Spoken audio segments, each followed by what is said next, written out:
대표님들께서 가수금, 가지급금 관련해서 명확히 인식을 못 하시고 계시다가 갑자기 이거 어떡하지? 이러시는 경우들이 많이 발생해요. 제가 이제 이렇게 컨설팅 하다 보면.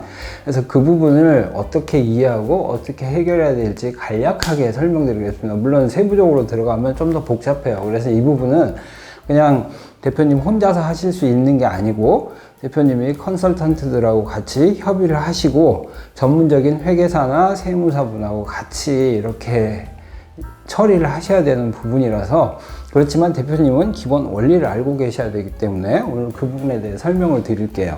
구독, 좋아요. 법인세를 내고 나서 당기 순이익이 발생하면 이 당기 순이익만큼 여기 잉여금이 늘어나거나 줄어든다라고 말씀드렸어요. 근데 법인 대표님들이 가끔 개인 회사 하시다가 또 넘어가시거나 대표 경험이 처음이시거나 법인 쪽에 이러신 분들은 갑자기 직원이 돈 필요한데요? 그래? 통장에 얼마 있어? 없는데요?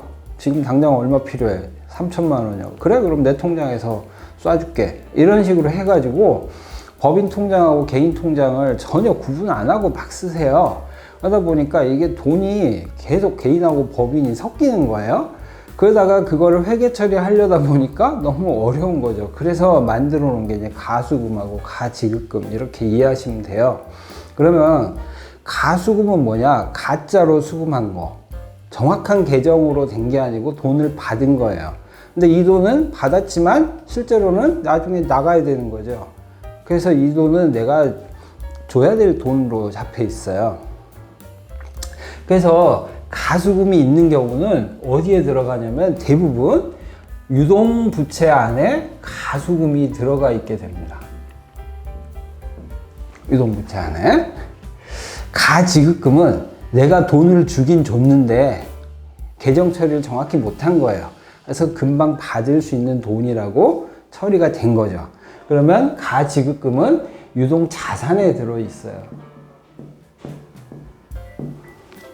그러면 앞서 말씀드린 것처럼 대표님들이 법인 통장하고 내 통장하고 막 섞어서 쓰다 보니까 가지급도 있고 가수금도 있어요. 이거 정리가 안 됐다고 봐요. 자, 그러면 가수금이 유동부채에 잡혀 있기 때문에 뭐가 올라갈까요? 앞서 말씀드린 것처럼 유동 비율이 떨어지겠죠. 유동부채가 커지니까. 그래서 정부 지원 사업이라든가 은행 대출 받으려고 할 때 유동 비율이 떨어지는 거예요. 본인은 그렇게 생각 안 하는데 재무제표가 이렇게 나와 있으니까 은행이나 정부 기관에서는 그렇게 볼 수밖에 없는 거죠. 그래서 이 가수금이 부채에서 유동 부채에 들어있으면 유동 비율이 안 좋아지는 거예요. 마찬가지 이 안에 부채 안에 들어있기 때문에 부채 비율에서도 부채가 커지니까 부채 비율이 올라가겠죠. 그럼 가지급금이 많으면 좋겠네요. 물론 뭐 많으면 좋죠. 유동 비율이 올라가니까. 그 다음에 부채 비율은 사실 부채는 상관이 없으니까 여기는 그대로일 거고.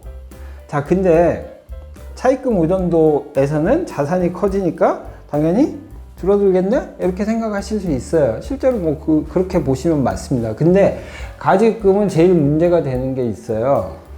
이게 나중에 상속이라든가 증여하고 관련된 문제들이 있거든요. 그래서 이런 부분들도 같이 생각하신다면 제대로 정확히 처리를 하시면서도 회사에 도움되는 방향으로 연결해서 보셔야 된다는 거죠. 그래서 가장 좋은 건 가수금이나 가지급금을 만들지 않는 게 제일 좋고요. 만약에 만들어야 되면 유동자산이나 유동부채 쪽에다가 집어넣으시지 마시고 가능하면 비유동에다가 가수금을 넣으실 수 있으면 제일 좋아요. 무슨 말씀이냐? 원래 유동은 1년 이내라고 했잖아요. 언제 갚을지 모르는 돈이니까 1년 이내로 잡을 수밖에 없는 거죠. 근데 회사하고 법인하고 대표하고 서로 금전대차 약정을 해서 2년, 3년 기간 동안 이 돈을 빌려주는 걸로 했다라고 약정을 하시면 사실은 유동이 아니고 비유동으로 가는 거죠. 그럼 유동 비율은 건드리지 않아도 되는 거예요. 그 다음에 근데 그거는 뭐 좀 이상하지 않나요? 물론 맞아요. 약정 이자만 내고 제때제때 하면은 이건 충분히 가능한 겁니다. 근데 나 빨리 돈 받을 거니까 여기다 넣는 건 싫어, 이렇게 생각하실 수 있죠. 그러면 여기 있는 이 부채를 어떻게 없앨 수가 있냐, 이거는 이 부분으로 옮길 수가 있어요. 가수금을 갚아야 될 돈 대신에 주식을 주는 거죠. 회사 주식을. 그래서 이렇게 많이들 정리를 하세요. 그래서 여기 있는 것보다는 이쪽으로 만약에 가서 자본금이 늘어나니까 부채는, 유동부채는 줄어드니까 유동비율 좋아지고, 부채도 안 늘어나니까 부채 비율 좋아지고, 그 다음에 차입금 의존도도 낮아지는 거죠. 그래서 이런 효과를 볼 수 있기 때문에 많은 분들이 가수금을 정리해서 이렇게 자본화 시켜라, 이 주식으로 전환해라, 이렇게 많이들 가르쳐 주세요. 설명해 주시고.